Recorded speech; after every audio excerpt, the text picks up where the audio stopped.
Alors j'ai toujours un vrai problème, donc je le redis et je le reconfirme, j'ai un vrai problème en arrivant ici. Et je suis venu tôt parce que j'avais vraiment peur de ce truc-là. Je vous vois rentrer dans la salle, vous êtes déjà en train de sourire, en train de vous marrer, en train de rigoler. En plus, je reste 1 heure ici et je vous vois tous arriver souriants. Ils montent sur scène et vous rigolez encore plus. Et moi je me dis, mais qu'est-ce que je vais bien foutre sur cette scène? Parce que vous êtes censé démarrer dépressif et dans 30 minutes seulement commencer à sourire. Donc du coup, je me suis dit de quoi je vais parler. Est-ce que je vais leur parler de comment déprimer ou comment aider un ami à déprimer? Donc, vous allez découvrir des secrets qui vont vous permettre d'aider vos enfants, vos amis, vous-même à foirer votre vie. Ça vous va? Alors en fait, du coup, j'ai pris mon PowerPoint, mon ordinateur juste avant et je me suis dit, ok, en sentant cette énergie, c'est ce que j'aime de plus en plus faire, c'est-à-dire ressentir l'énergie d'une salle avant même de savoir de quoi je vais parler. Et je me suis dit, tiens, il y a 4 choses. 4 choses dont j'ai envie de parler. Je passe mon temps à voyager un peu partout, aux États-Unis, Canada, tout en Europe, pour rencontrer des gens qui réussissent dans leur domaine. Non seulement qui réussissent, mais qui sont aussi heureux grâce à ce qu'ils font. Non seulement parce qu'ils ont trouvé un projet qui les inspire, parce qu'ils se dépassent dans leur projet. Et à chaque fois, je suis fasciné vraiment par me dire, qu'est-ce qui fait que ces personnes-là ont la vie qu'elles ont? Alors au début, j'étais persuadé que ces personnes-là étaient extraordinaires. Et donc, sous-entendu, elles sont extraordinaires, et pas moi. Désolé. Et puis, à force de faire des interviews et d'accompagner des personnes, je me suis rendu compte que, en fait, chez chacun de nous, toutes les personnes dans cette salle, et j'étais d'ailleurs très content d'avoir eu le temps de vous écouter en témoignage, on est tous extraordinaires. Et j'imagine que des fois dans votre vie, vous êtes au top, et des fois vous l'êtes moins. Qui a déjà été au top dans sa vie? Levez la main. Ok, ça me rassure, sinon je me casse. Voilà. Ok, et qui des fois a été un peu moins au top? Levez la main. Ok, ça me permet d'évaluer le nombre de menteurs. Voilà. Et donc en fait, aujourd'hui je voudrais vous parler, dans les 30 minutes que j'ai avec vous, de 4 mm. 4 mm qui permettent à certaines personnes non seulement de réussir, mais d'être dans le bien-être. Parce que j'ai rencontré beaucoup de personnes qui réussissaient financièrement, socialement, mais qui n'avaient pas forcément le bien-être. Et j'ai pu par exemple des fois faire une interview d'un sans-abri à New York, à San Francisco plutôt, qui a perdu sa fille, perdu sa femme, qui s'est drogué à l'héroïne pendant quelques années, et un jour a eu le déclic. Le déclic de non seulement transformer sa vie, mais d'aider d'autres personnes à transformer leur vie. Alors pour moi aujourd'hui c'est un honneur en particulier, parce que je porte un t-shirt bien particulier, qui s'appelle Les Déclics, et je vais dédier ces 30 minutes à un projet. C'est plus qu'un projet, c'est une vision, et c'est même plus qu'une vision, c'est aussi une mission pour moi. C'est une fondation qu'on a créée d'ailleurs avec la personne qui est à la caméra, et d'autres personnes, qui a pour but d'impacter des millions de jeunes dans la planète de 15 à 25 ans. Et donc cette fondation s'appelle Les Déclics.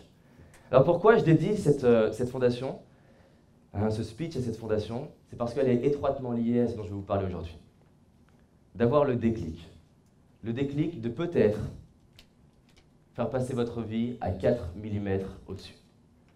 4 mm qui font que peut-être, ce soir, dès maintenant, dans 1 an, dans 10 ans, dans 20 ans, votre vie soit un composé de réussite et de bien-être. Est-ce que ça vous va?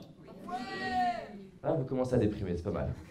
Est-ce que ça vous va? Oui. Ah, ok, donc le premier millimètre dont je parle tout le temps, et c'est d'ailleurs la raison pour laquelle j'ai mis ce t-shirt, c'est d'avoir un pourquoi qui fait la différence. C'est-à-dire que vous pouvez avoir des objectifs, mais un objectif c'est juste le niveau amateur, c'est le niveau débutant. Avoir un pourquoi, c'est vous lever le matin, mettre les pieds sur le sol et vous dire « je sais pourquoi, pourquoi je me lève ce matin ». Moi je sais que ce matin, je me suis levé et la première pensée que j'ai eue, c'est cette association à but non lucratif qu'on développe, qui tous les jours est en train d'aider des jeunes. Et parce que je suis en train de développer mon entreprise, parce que je suis en train de me développer mon réseau, avec un pourquoi qui m'anime et qui me dépasse, ça me permet de faire des choses qui me dépassent complètement. Ça me permet d'avoir des idées qui me dépassent complètement. Et quand je rencontre des gens et que j'essaie de voir qu'est-ce qui fait qu'elles n'y arrivent pas, ou qu'est-ce qui fait qu'elles y arrivent, le premier millimètre que je vois, c'est d'aller tous les jours chercher ce millimètre de pourquoi je fais ce que je fais. Ok, j'ai envie de réussir, ok, j'ai envie d'argent. Quand je demande à une personne, mais pourquoi tu veux de l'argent? Elle n'en sait rien. Comment se dépasser? Comment utiliser ce que vous avez vu là, dans ces 2 jours, si vous ne savez pas pourquoi les utiliser? Ce qui va faire la différence entre les personnes qui vont exploiter ces 4 mm dans cette salle et les autres, c'est de savoir pourquoi vous voulez les exploiter. Peut-être que pour certains, c'est pour faire une différence dans la vie de vos enfants. C'est d'être le papa ou la maman qui, comme dit Gandhi, « Be the change you want to see in the world », incarne le changement que tu veux voir dans le monde. Donc si je suis parent, c'est peut-être un des pourquoi que vous avez, c'est pour être le papa ou la maman qui incarne ce que j'ai envie de transmettre à mes enfants. Parce que vous avez déjà tous entendu, fais ce que je dis, mais pas ce que je fais. Pour qui ça a marché? Personne. Et le nombre de parents que j'entends qui donnent des conseils, mais qui ne les appliquent pas. Donc ça peut être un pourquoi pour vous. Qui est parent ici? Ok? Qui croit être parent ici? Ok? Personne? Bien. Les mecs qui se disent, oh putain, je sais plus. Dans ceux qui ont levé la main, ou dans ceux qui auraient levé la main si j'avais demandé qui souhaitent être parents, pour qui, dans cette salle, vous êtes prêt à plus vous dépasser s'il s'agit de vos enfants? Levez la main. Ça veut dire que si vous reliez n'importe quel des objectifs, et c'est ça la magie du cerveau, vous reliez n'importe quel objectif avec le bien-être et la réussite de vos enfants, vous gagnez 1 mm de motivation. Quand j'ai des personnes qui viennent me voir et qui me disent « mais j'arrive pas à être motivé », ou quand j'ai des jeunes qui viennent me voir « j'ai la flemme », ou même mieux, flemme, franchement. Et que j'ai des mêmes parents qui me disent « mais pourquoi mon fils comme ça il a la flemme? Pourquoi il est léthargique ?» Ma mère me disait « pourquoi tu es léthargique ?» Parce que justement je ne vais pas de pourquoi. Et donc si vous trouvez comme ça un pourquoi, et si vous allez chercher ce pourquoi, ça fait une énorme différence. Donc ça peut être les enfants. Un pourquoi, ça peut être votre santé. Un pourquoi, ça peut être vos finances. Un autre pourquoi, ça peut être une cause comme ça. Vous prenez Martin Luther King, vous connaissez la phrase de Martin Luther King? I have a dream. Elle prend moins de 30 secondes à dire. Mais peut-être que ce millimètre-là, cette phrase qui d'ailleurs, la veille, il hésitait de la dire sur scène, parce que ses conseillers lui disaient, je ne sais pas si c'est la bonne phrase, peut-être que ce millimètre-là, ce pourquoi-là, fait que quand il est monté sur scène, c'est pas le même speech qu'il a donné. Le fait que j'aille chercher là, dans mes tripes, cette fondation, fait que dans mes tripes, je ne parle pas pour les mêmes raisons. Je ne suis pas en train de parler pour être aimé, je ne suis pas en train de parler pour me faire plaisir, je suis en train de parler parce que j'ai un pourquoi qui me remue les tripes. Je suis en train de parler parce que tous les jours, j'ai cette putain de fondation dans ma tête et je me dis que parce que je deviens une autre personne, je vais impacter des jeunes. Parce que je deviens une autre personne, j'ai juste à être pour impacter d'autres personnes. J'ai juste à être pour que mes parents soient inspirés. Il y a un mois, ma mère, je la vois à Valence, elle me dit, David, j'ai pris une décision. Ça fait 30 ans que je suis fonctionnaire. Je démissionne. Je vais réaliser mon rêve. J'ai suivi ta formation 21 jours. Et je vais réaliser mon rêve. Moi, de savoir qu'en tant qu'enfant, parce que je me dépasse, ma mère, sans même que j'ai rien à faire, juste parce que je suis, pas je fais, je suis, ma mère change. Quand une fois j'arrive chez mon père qui a toujours été colérique, ce jour-là c'est moi qui me mets en colère. Et mon père il est tout calme. Et là j'ai pris une baffe, parce que j'ai vu que toutes ces années où je me suis entraîné à gérer ma communication avec lui, à gérer mon bien-être avec lui, à communiquer différemment avec lui, à voir que toutes les fois où il ne m'a pas soutenu, c'est qu'en fait il avait juste peur. Et que quand il me disait ne crée pas ton entreprise, tu n'y arriveras pas, il me disait David, j'ai peur, je t'aime. Et quand j'ai compris ça, j'ai communiqué différemment avec lui. Mais c'est un honneur pour moi de savoir que parce que j'ai un pourquoi important pour mes parents, pour les jeunes, pour mes enfants, même pas besoin d'avoir des enfants. Il suffit de savoir qu'on veut des enfants. Parce que c'est important pour moi d'être sur cette scène face à vous et de vous parler de choses dont c'est pas un livre que j'ai lu. Je suis un ancien timide, j'ai eu des grosses difficultés de communication. j'ai souffert de ma timidité, je passais du temps à procrastiner. Vous connaissez le mot procrastination? C'est un art. L'art de reporter au lendemain. En gros, c'est l'art d'avoir un rêve par là-bas et tous les jours faire « Ah, ah, ah merde, je passe à côté de ma vie. » Parce que je n'avais pas un pourquoi assez fort pour transformer. Certaines personnes, dont moi, il a fallu que j'expérimente à peu près 20 angines par an, que j'expérimente la souffrance. Certaines personnes ont besoin d'un cancer, d'une maladie, d'une difficulté, d'un divorce, d'une séparation, de perdre leurs enfants, comme cet homme à San Francisco, de perdre leur femme, de se droguer. Et je dirais pas que c'est mal. Je dirais que c'est un chemin. Heureusement, certaines personnes, par la lecture d'un livre, par la rencontre de quelqu'un, et j'ai de la gratitude d'avoir rencontré des personnes comme Polo et tout un tas d'autres personnes. J'ai fait plus de 200 interviews qui m'ont inspiré, qui m'ont aidé avec la personne que je suis. Et j'ai entendu dans les témoignages l'importance de rencontrer des personnes, d'être au contact des bonnes personnes, pour justement affiner ce pourquoi. Alors, je voudrais casser un mythe. Selon moi, je connais personne sur cette terre qui a trouvé sa mission de vie ou son pourquoi. Même pour moi, Martin Luther King n'avait pas trouvé. Alors là, qu'est-ce qu'il raconte? Parce que pour moi, dire que je veux trouver, c'est avoir une vision qui est polaire, 0 ou 1, 0 ou 100%. Comme dit Annette Baniel, qui est spécialisée sur le cerveau, un bon cerveau, c'est pas un cerveau qui sait faire, mais ni un cerveau qui a la compétence. Un bon cerveau, c'est un cerveau qui est capable de capter le millimètre que vous ne captiez pas avant. C'est d'entendre le son que vous n'entendiez pas avant. Quand vous apprenez une langue, les gens essayent d'apprendre du vocabulaire, alors qu'apprendre une langue, c'est commencer un jour à capter et passer de vous captez des phrases, puis vous captez début, fin de mot, début, fin de syllabe, et vous commencez à avoir la variation qui vous permet de capter ce que c'est un mot. Et vous pouvez apprendre tous les mots que vous voulez, si vous n'arrivez pas à les distinguer, il ne se passe rien. Donc, trouver son pourquoi, c'est pas un jour se dire j'ai mon pourquoi. Trouver son pourquoi, c'est juste passer du temps à rencontrer des gens, questionner les gens. Tiens, qu'est-ce qui t'anime, Polo? Tiens, qu'est-ce qui t'anime? Pourquoi cette rose a tant d'impact pour toi? De demander aux autres. Et par juste miroir, j'ai eu la chance de rencontrer des gens qui, quand je les entendais me parler de leur cause, de leur projet, de ce qui les animait, ça créait quelque chose en moi.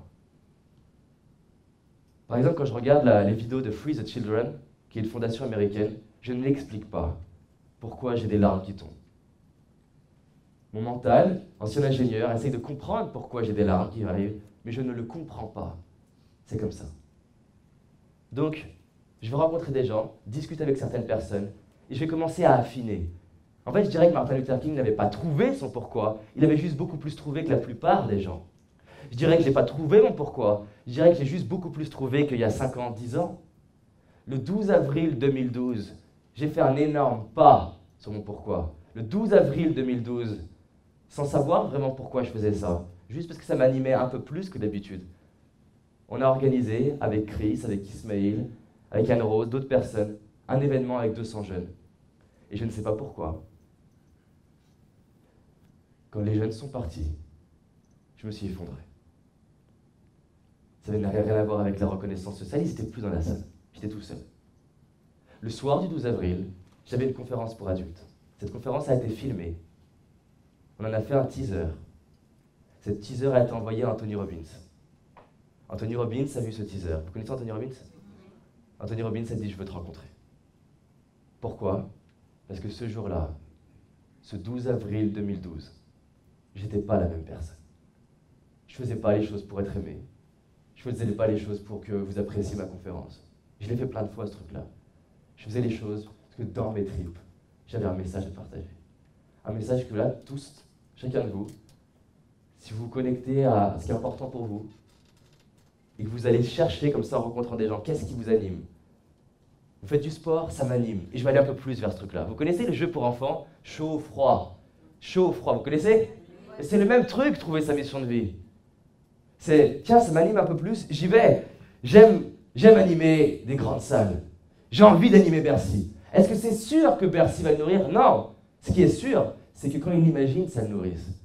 On s'en fout qu'il le réalise ou pas. Ce qui compte, c'est que quand il y pense, ça augmente sa motivation. C'est pour ça que j'aime bien dire que les objectifs n'ont pas pour objectif d'être atteints.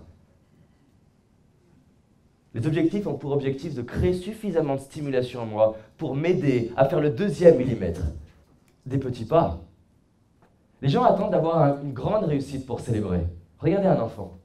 Un enfant, en moyenne, il a fait 2000 essais pour apprendre à marcher. Et vous imaginez que votre fils vous regarde, après 10 essais, vous fait « J'ai tout essayé. J'irai à 4 pattes maintenant. » Franchement, ça marche. J'ai pu avancer, moi, à 4 pattes. Je vais aller en conférence à 4 pattes. Je vous la fais à 4 pattes. Non, 2000 essais. Mais est-ce que l'enfant a attendu de marcher pour être heureux? Ou de marcher pour arriver à célébrer? Non.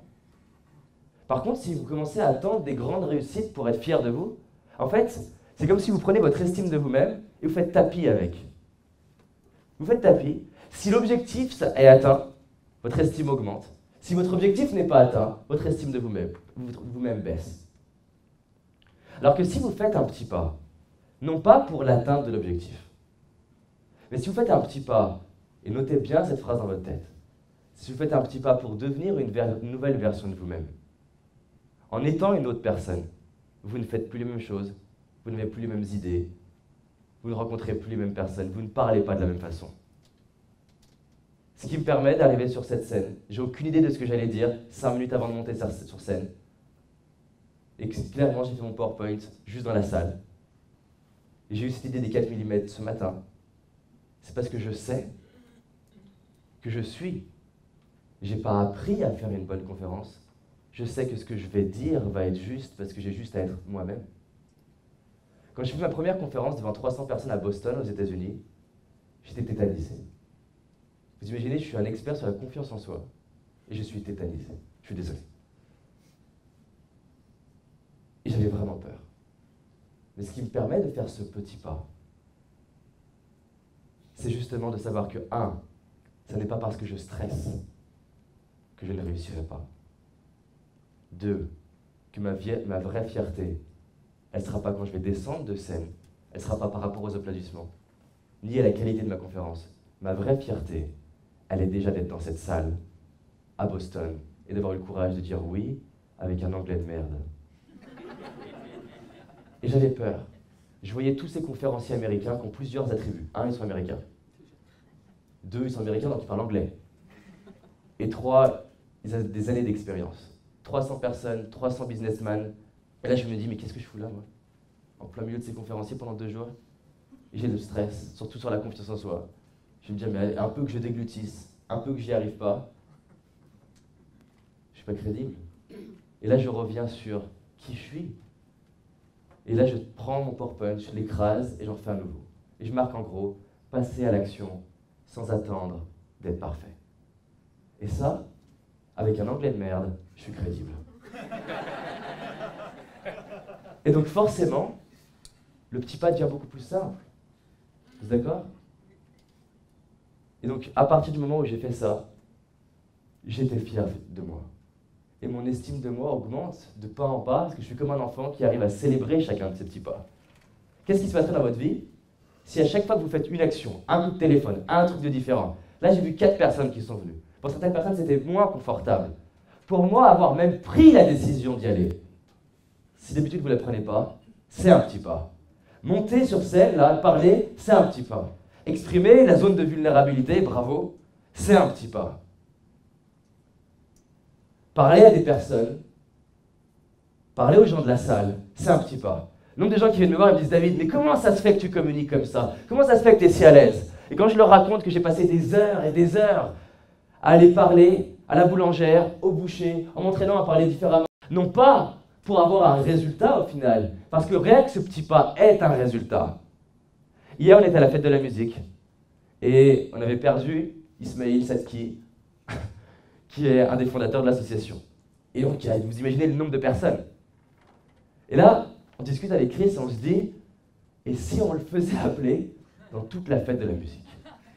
Et là, il y a ma petite Martine qui dit, oh, fais pas chier avec tes idées là, ça marchera jamais, tu n'y arriveras pas, il y a la sécurité, ils vont te prendre pour un con. Ne le fais pas, jusqu'à ce que je me rappelle, je ne fais pas les choses pour avoir des résultats. Je fais les choses parce qu'à chaque fois que j'ai peur, je fais. Parce que je sais que ma peur m'indique mon désir. Ma peur m'indique là où je dois aller. Et donc, est-ce que je suis sûr que je vais y arriver, à votre avis? Non, en fait, je m'en fous.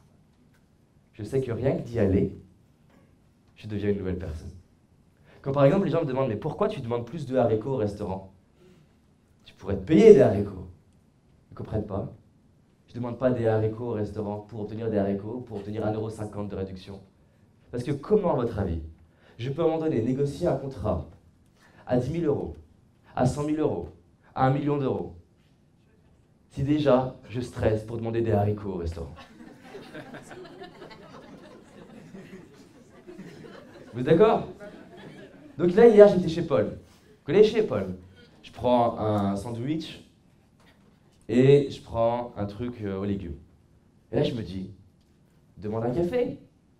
Oh, tu vas pas faire chier avec tes nouvelles idées, ça marchera pas, c'est Paul, c'est une enseigne, ils ne voudront pas. Et je lui dis, bon, avec tout ce que j'ai pris, vous pouvez peut-être m'offrir un café.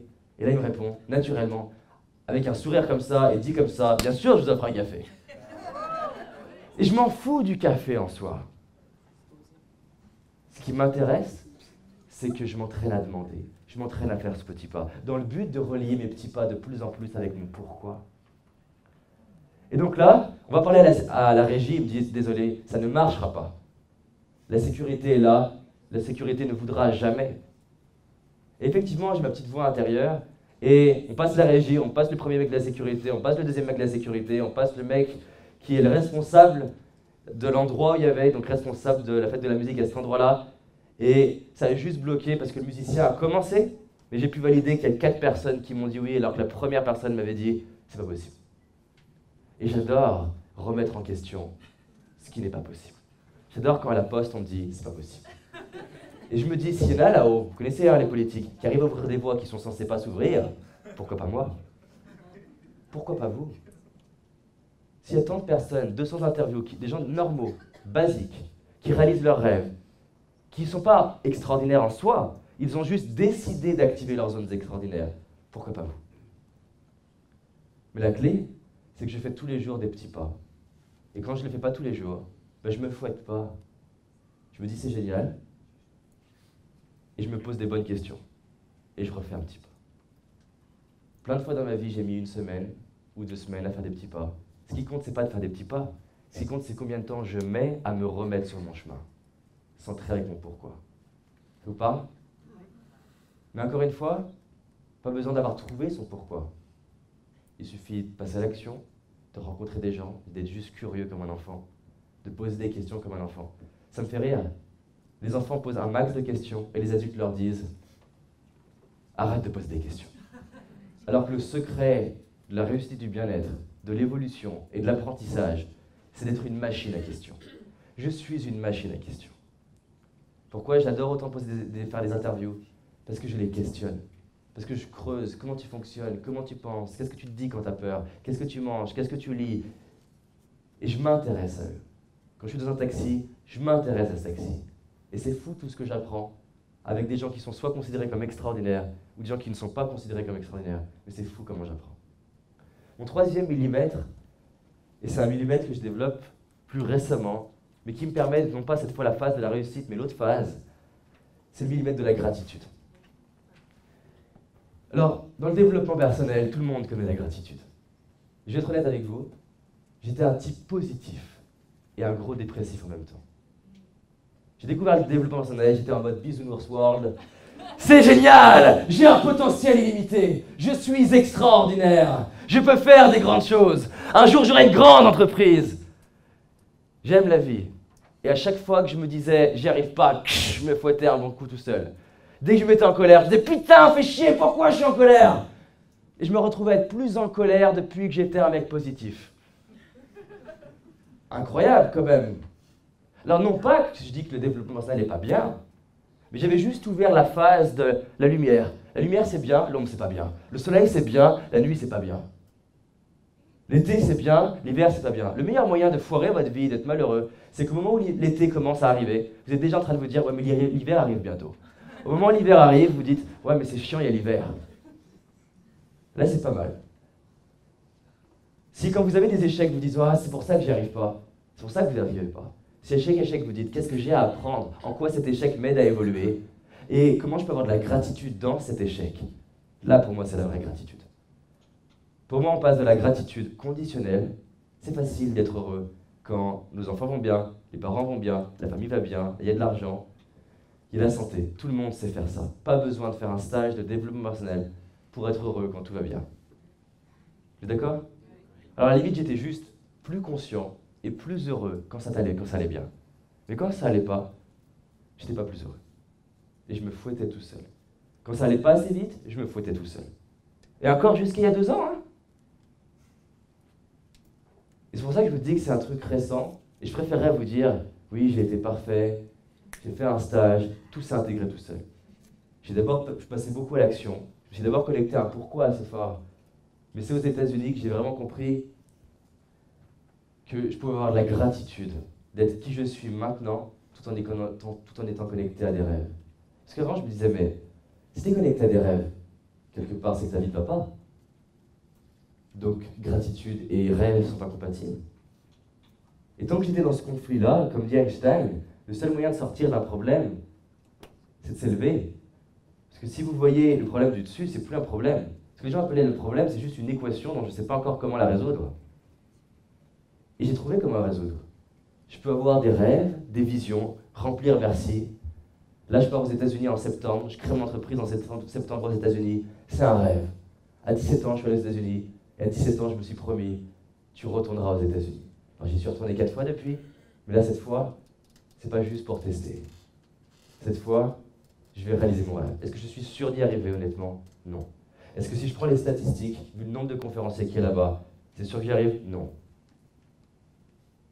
La seule chose que je sais, c'est que mes tripes, mon cœur me dit, fonce, vas-y. Et que rien que de créer l'entreprise là-bas, j'en suis fier.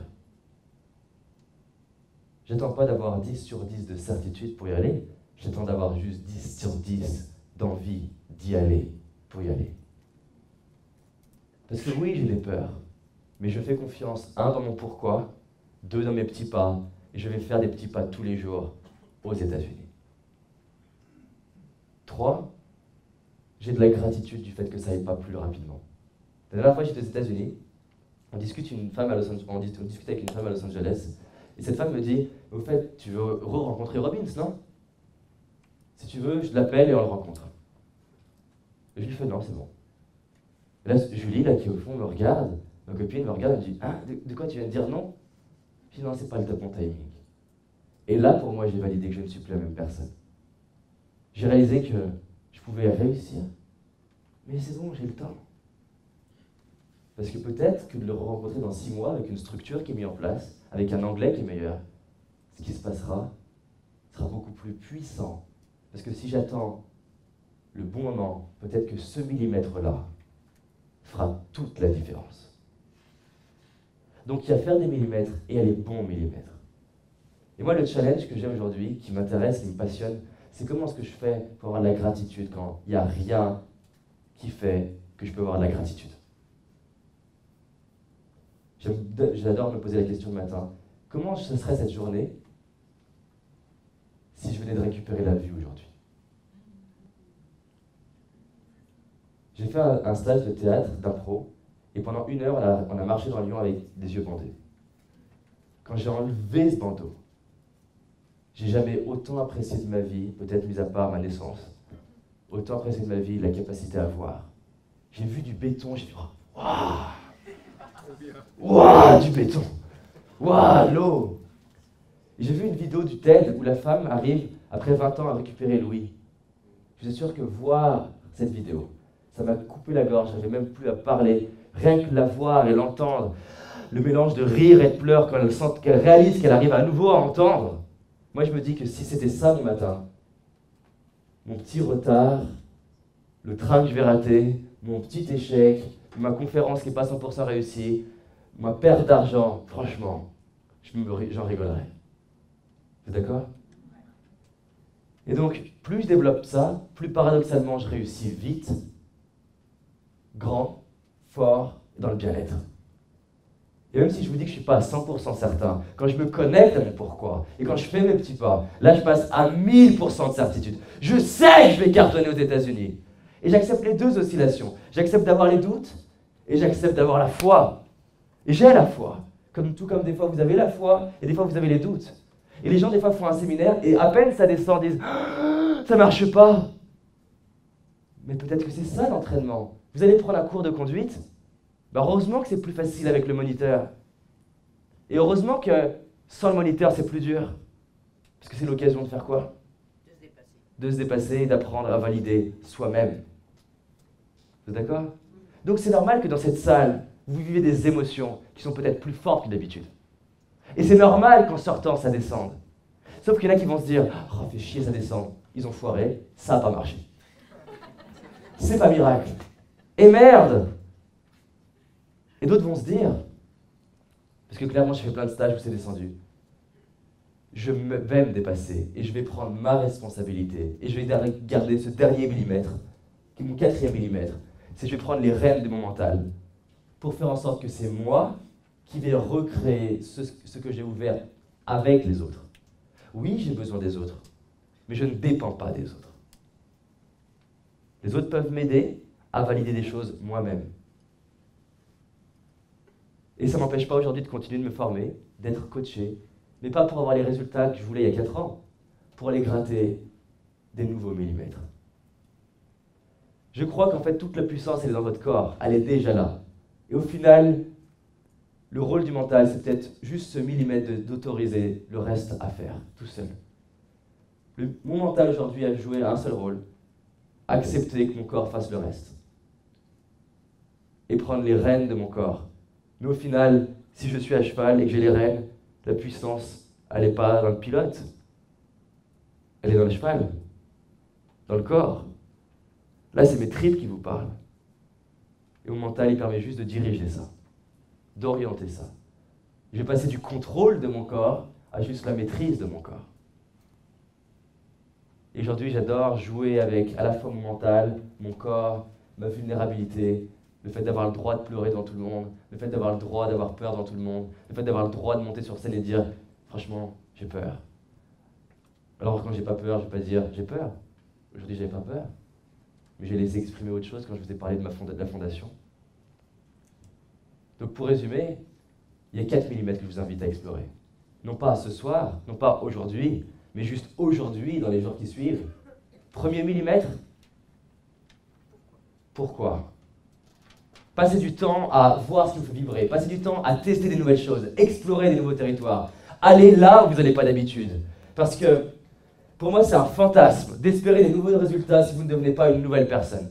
Et c'est un fantasme d'espérer devenir une nouvelle personne si vous n'osez pas vivre des nouvelles expériences, si vous n'osez pas rencontrer des nouvelles personnes, discuter avec des nouvelles personnes, prendre un nouvel itinéraire, manger autrement, aller à une nouvelle formation, vous intéresser à un autre sujet, lire d'autres choses.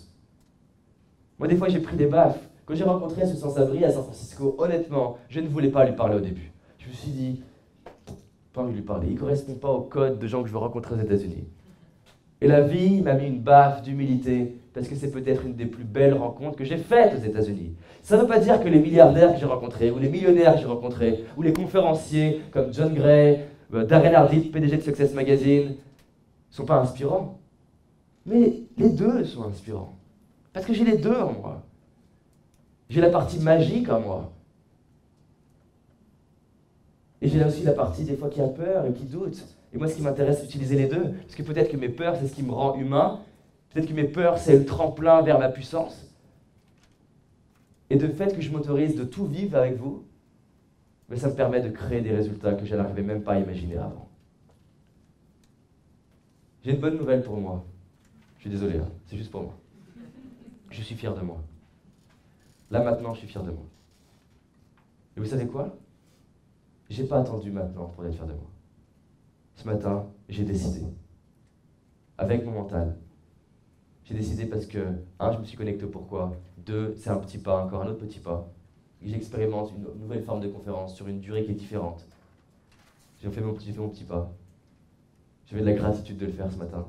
De la gratitude de vous entendre. Et avec mon mental, je me suis dit, je décide d'être fier de moi aujourd'hui. Je décide d'être fier de moi. Les gens me demandent, mais comment tu fais après 200 interviews pour encore avoir des choses à apprendre? Mais j'attends pas la fin de l'interview pour savoir si je vais apprendre quelque chose. Je décide avant l'interview que je vais apprendre quelque chose. Donc là, je vous pose la question juste pour vous. Dans les 30 minutes que j'ai pris avec vous, la question, c'est pas est-ce que vous saviez ou pas ce que j'ai dit. La question, c'est un peu plus est-ce que vous faites ce que je vous ai proposé. Et encore mieux, est-ce que vous pouvez le faire davantage. Pour revenir sur Alan Baniel, un bon cerveau, c'est un cerveau qui sait mettre de l'ordre dans le désordre. Un bon cerveau, c'est le cerveau qui capte le millimètre qu'il ne captait pas avant. Pourquoi chacune de mes interviews m'aide?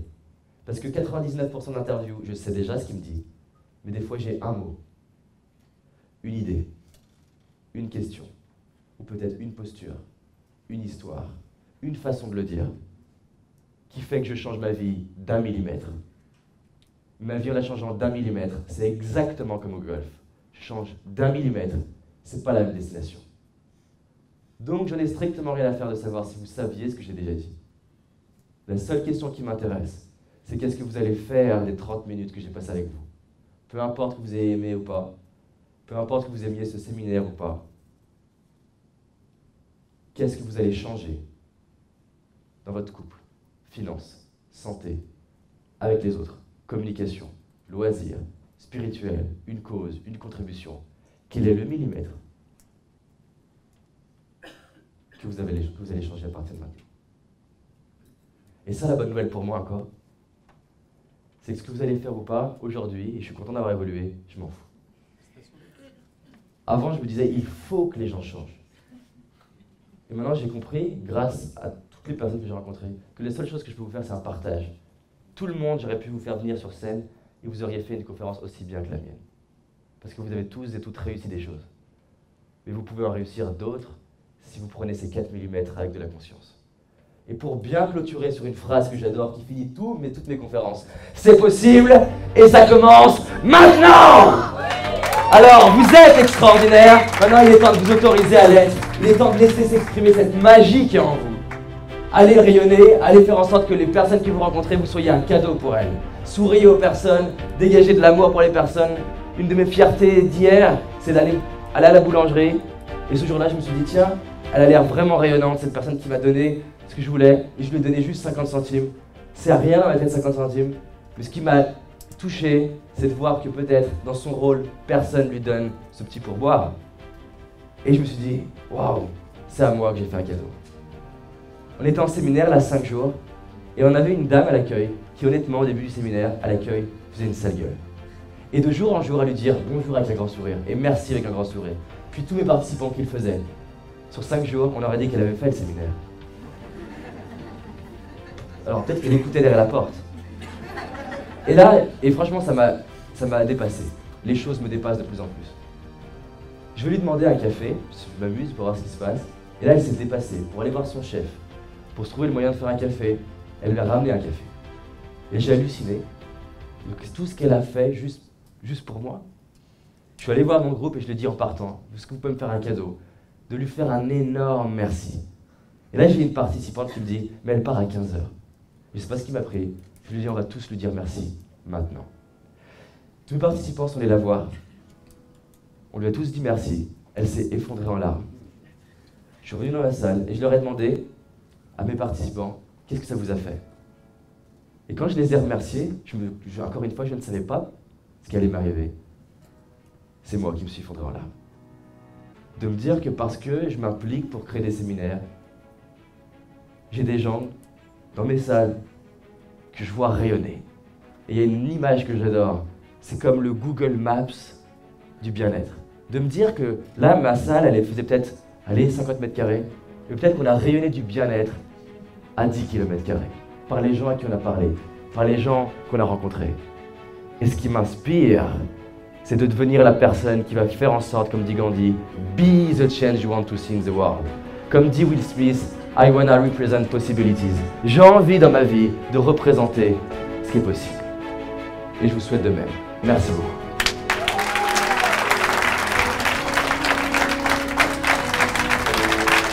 Applaudissez-vous vous-même! Applaudissez-vous, applaudissez-vous vous-même! Tournez-vous, applaudissez-vous, applaudissez-vous! Et dites à votre voisin, tu es extraordinaire, je suis extraordinaire!